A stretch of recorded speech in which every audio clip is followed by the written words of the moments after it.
In this video, I will walk you through assembling this item, which is a backhoe. The purpose of this project is to get you more practice with working with joints in Fusion 360. You won't have to build all of these items. You'll just use pre-made items and assemble them all together with different joints. The first thing you'll need to do is save all of those files that I sent you in Canvas. Once you've done that, in Fusion, create a new project and name it Backhoe. And then double-click this project Backhoe and upload all those files you got from me in Canvas.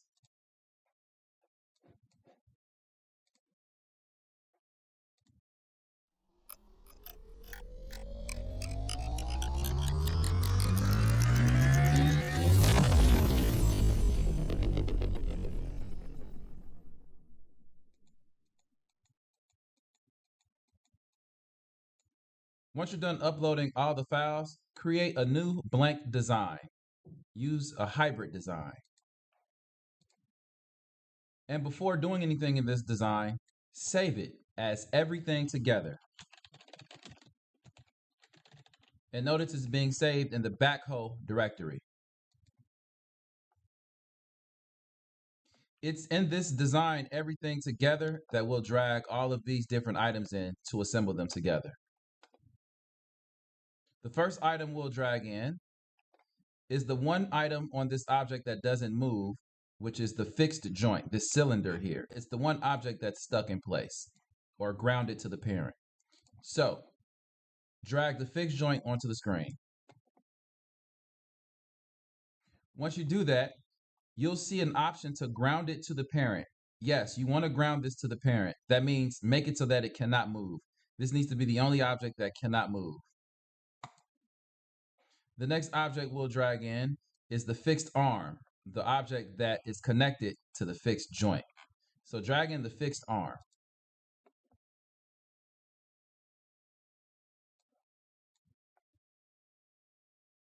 Once you've drug it in, place it near where this joint will exist. The joint will exist between the fixed joint and this opening in the fixed arm. Next, we need to create a joint between the fixed joint and the fixed arm. This type of joint is a revolute joint. To do that, click the Assemble drop-down and Joint. Make sure the motion type is revolute. And as far as the snapping position for the fixed joint, it's right here in the center of this cylinder. And the snapping point for the fixed arm is actually floating between this opening and this opening. It's floating. So in order to select that spot that's floating between those two locations, we'll need to use between two faces and select two faces that are equally opposite from the center. Once we've done that, we can use this circle as a reference to select the center. And there we have it. We have a revolute joint in the location that we needed it to be between the fixed arm and the fixed joint. The next object we'll drag in is this hydraulic cylinder. That's this orange piece right here that's connected to the fixed arm. So go ahead and drag in the hydraulic cylinder. And because I want these two pegs here to be inserted inside these holes, I'm going to drag the hydraulic cylinder near where it needs to be for where that joint will exist. The type of joint that we want here is going to be a cylindrical joint because we want this object to be able to slide left and right and rotate. So in the Assemble drop-down, select Joints and make the motion type cylindrical. And then back in the Position tab, for this object here, we'll use between two faces to select the snapping point that's between this face and this face. So with between two faces selected, I'm going to click that face. I'm going to click this face. And at the center of the circle, that's where I want the snapping point to exist on that mid-plane between these faces. And for this object here, I'm going to use between two faces again. I'm going to select this face and this face to create a snapping point right there in the middle, floating in air. And that's where those two objects' snapping points will meet each other. All right. Now, with this being a cylindrical joint, that means this object here can slide left and right. Later on, we'll put limitations on how far left and right this object will be able to slide. It should not be able to slide out of this gap. And with this being a cylindrical joint, this object can also rotate. So if I wanted to rotate this, I need to look at this from the side and select this joint here, which is in my joints folder, which is in the relationships folder. If I hit the drop down on relationships, open up joints.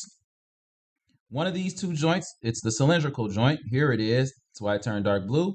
I'm going to right click this and hit drive joints. And now I can manipulate this and move it around however I want to move it. Exactly how I want to move it, which can be difficult to do this way. I can't really manipulate this joint how I want to because everything moves together. So if I only want to manipulate this joint, I'll find this joint in my joints folder, right click it, hit drive joints, and that will allow me to just manipulate that single joint. The next object we want to add to this design is the hydraulic piston short. That's this gray object here that slides in and out of the hydraulic cylinder. The piston, we need to add the hydraulic piston short. So go ahead and drag in the hydraulic piston short. And since this piston will be entering the cylinder, I'm going to move it in position near where this joint will exist.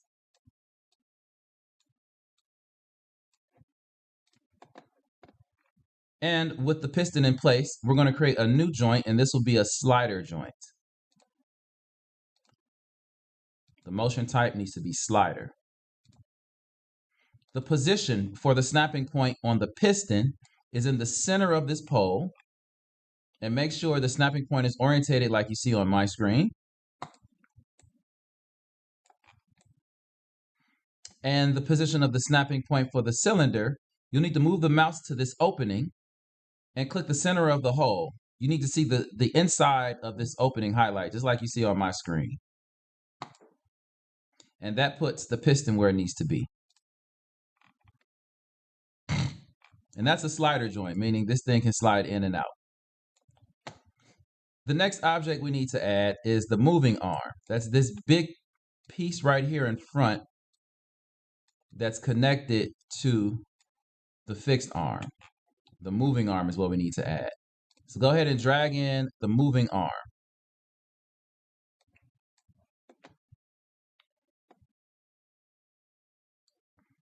And I'm going to move this in place near where the joint will exist. This joint will exist between these poles sticking out the sides of the fixed arm and this hole here in the moving arm.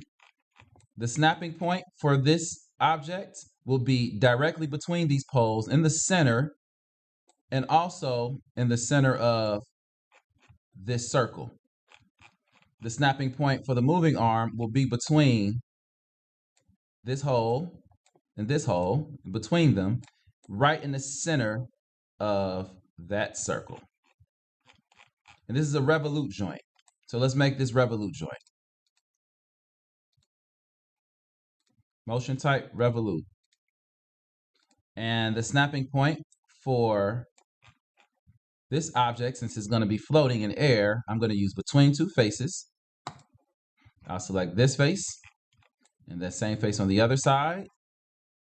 And now for the third and final click, I'll use the circle as a reference to get to the center of the circle. That puts the snapping point right in the center of that circle. And for this object, since the snapping point is also floating in air, I'll use between two faces. I'll select this face here and that same face on the other side. And for the snapping point, it needs to be right in the middle of that circle. Right there. And that places this joint right where it needs to be.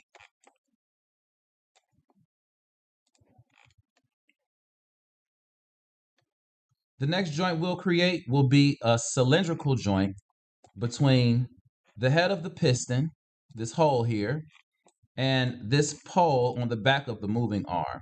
will make a cylindrical joint here.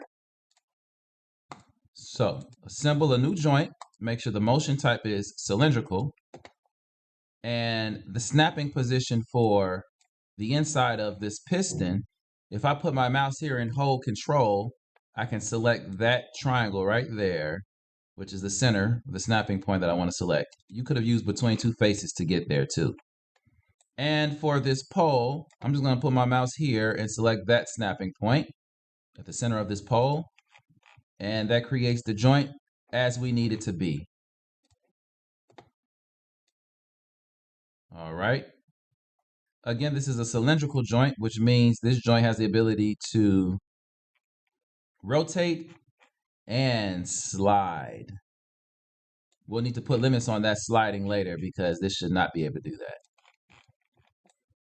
The next object we'll need to add is this hydraulic cylinder here, which is at the bottom of the moving arm. It's inside the moving arm. So go ahead and drag in the hydraulic cylinder. We'll use this item twice. And since these pegs on the hydraulic cylinder will need to enter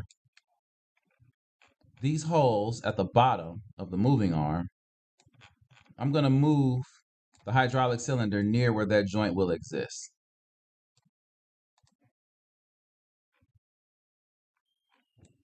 Now, let's create a revolute joint between the hydraulic cylinder and the moving arm.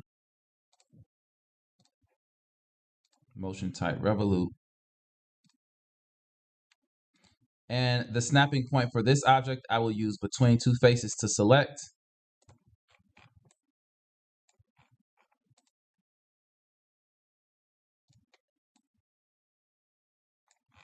And the snapping point for this gap here, I'll use between two faces to get there, because the snapping point will be in the center of these two faces, right between these two faces where the circle is, where the center of the circle is.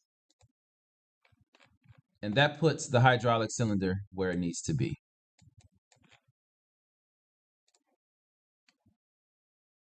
I'm going to modify this joint so that the moving arm is not bent down and the hydraulic cylinder is not poking through it.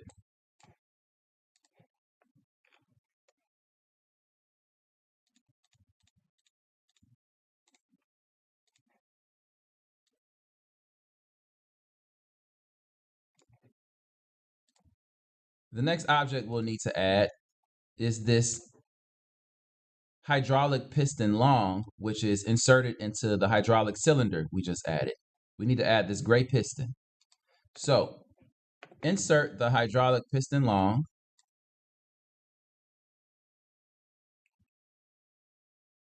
and move it back near where the joint will exist. The piston will be inserted into the cylinder. And create a slider joint between them.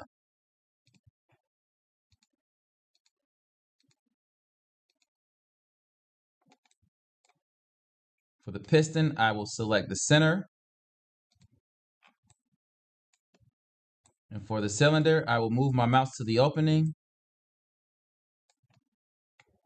until I see the inside highlight and select the center of that circle.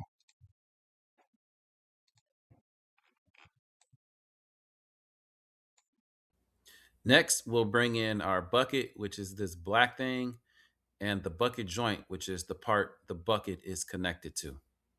These two items are connected with a rigid joint, meaning they move together. They're stuck together and their motion is always the same as each other. So let's drag in the bucket and the bucket joint.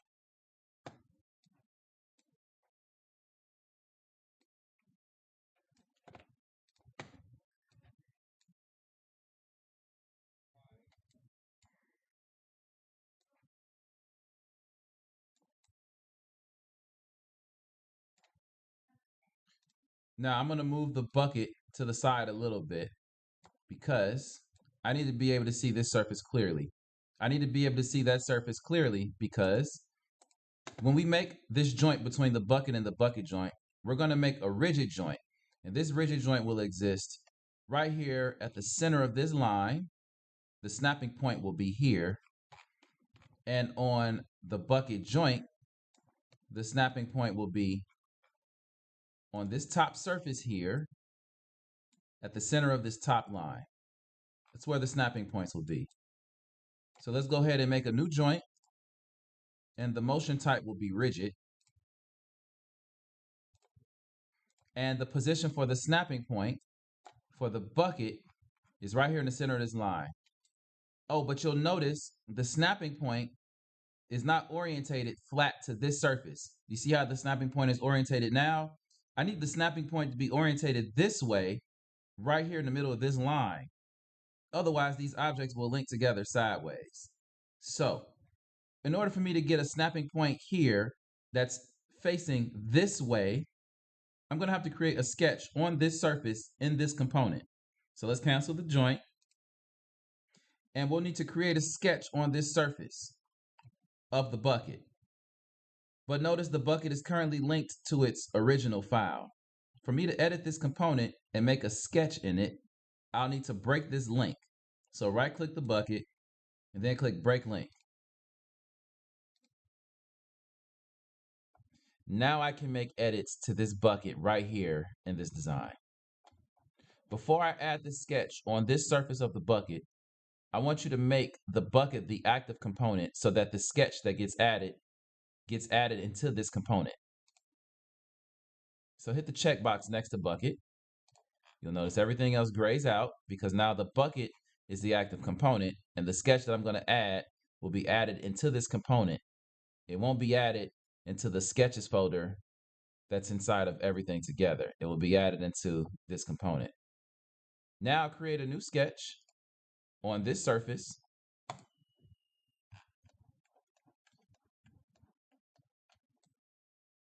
And all we need to do is put a point here at the middle of this line. So if you hit the create drop down, go to point, you'll notice that you can't click the line. For whatever reason, this line is not appearing on this plane where we created our sketch. So let's project this line first so that we can add a point to it.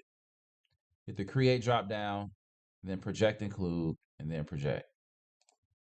Let's project this line here, this little short line. That's all we need is that little short line. And now with that short line projected, create a point and add a point to the middle of that line. You'll see a triangle appear. That's all we needed to do is put a point here so that we can use this point as a reference to where the snapping point will exist when we get ready to make this joint. You can hit finish sketch. And now I need you to make everything together the active component again, the component that has all of your components. So now we can see everything else again. Now let's make this rigid joint between this snapping point here that we just added and the point here at the top of the bucket joint. Assemble a new joint. Make sure the motion type is rigid. And for the position on the bucket, you can select that snapping point that's now orientated properly. And for the position on the bucket joint, you can select this top line here and make sure the snapping point is flat to this surface. Make sure the snapping point is orientated this way on the top line, not the bottom one, the top one.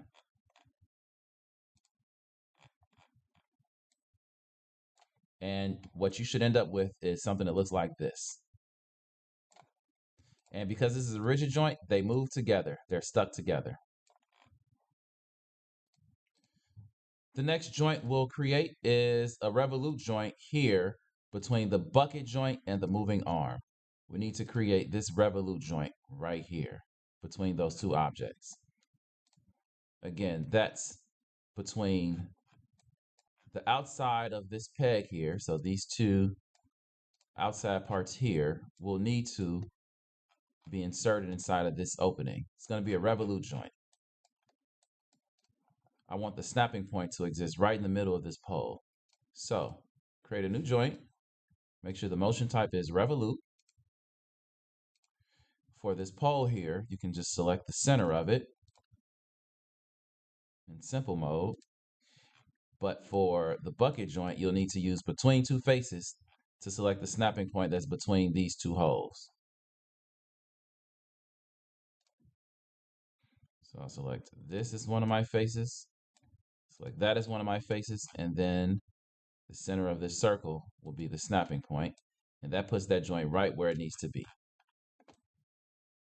And you can OK that. And for the final joint, this joint needs to exist between the hydraulic piston longs opening and this pole here on the bucket joint. Now, before you create this joint, make sure the end of this hydraulic piston long is near this pole. Otherwise, it's going to break your slider joint here. It's going to break that slider joint. So let's orientate this properly first before we make this joint.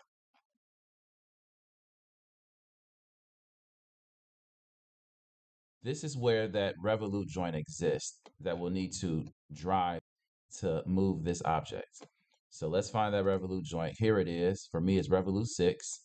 I'm going to right click and drive joints and move this object forward near, placing this opening near the pole that it's going to be attached to. Now I'm going to make a revolute joint. Motion type revolute. And the position of this pole is right in the middle of it. And the position of the snapping point here is in the center, right here. And that places that joint where it needs to be. And that concludes all the joints that needed to be made for this object.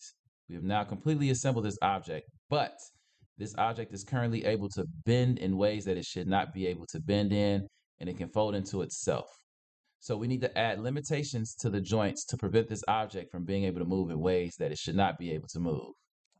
The first joint limitation we'll add will be to this cylindrical joint here. Remember, we said we don't want it to be able to slide outside of this gap. We want it to be stuck into this gap. So if you notice the joint right here, that there's a value there that represents the position of the slider joint.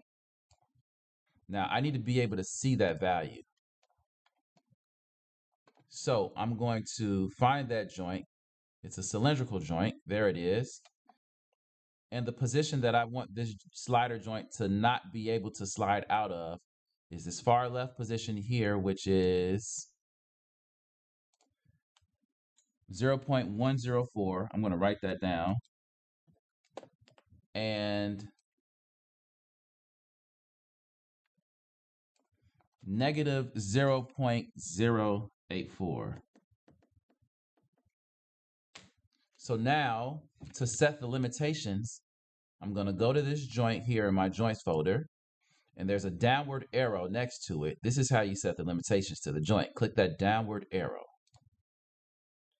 My minimum value, I'm going to check that. The minimum value will be the more negative number. In my case, it's negative 0.084. And my maximum number will be the more positive one, which is 0.104. And I want this object to rest at the 0 location, meaning when I let it go, it snaps back to the middle. So I'm going to set rest at 0. And I'm going to OK this.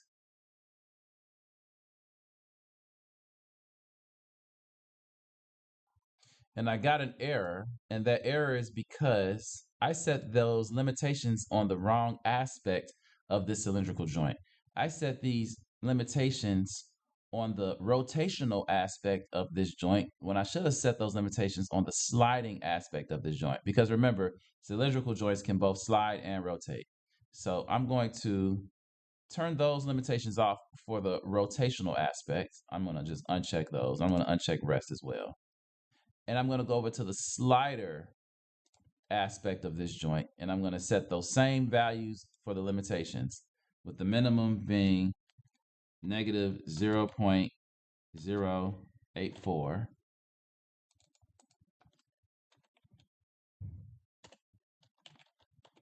And the maximum being 0.104.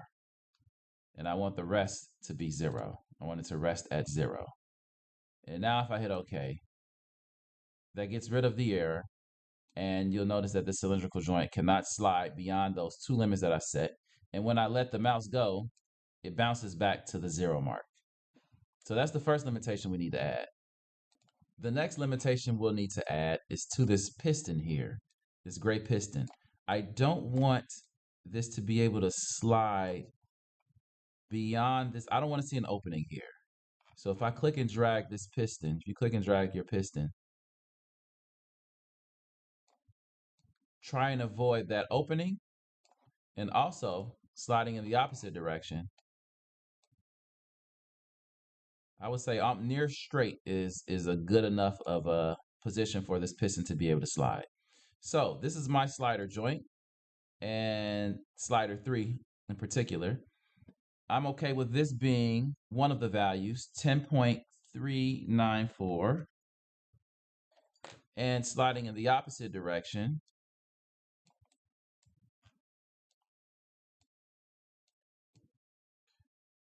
This is a position that I'm okay with for my slider 3, and that value is negative 11.705. So now I'm just going to add a limitation to this slider 3 joint by clicking this downward arrow. And my minimum value will be my most negative number, which is negative 11.705.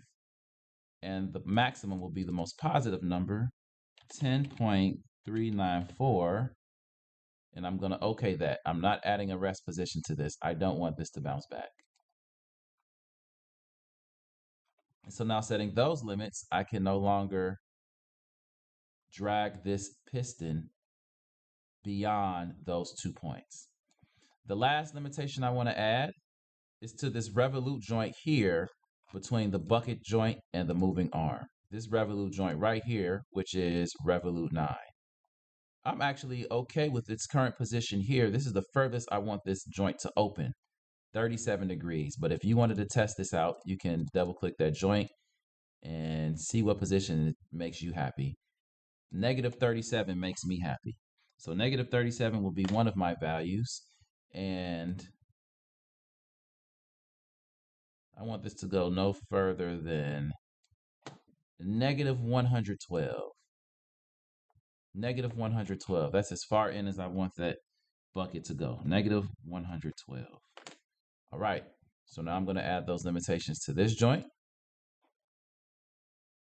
The minimum is the most negative number, which in my case is negative 112. And the maximum is the most positive number, or least negative in this case, which is negative 37. And I'm going to OK that. And now, if I go to drive joints for revolute 9, we'll notice that this joint is no longer capable of going beyond those limits. Doesn't go beyond those limits. All right. And now I've added limitations to all the joints on this object. It is no longer capable of bending out of proportion. It only bends as far as it is allowed to, and everything is assembled correctly. I expect you all to do the same.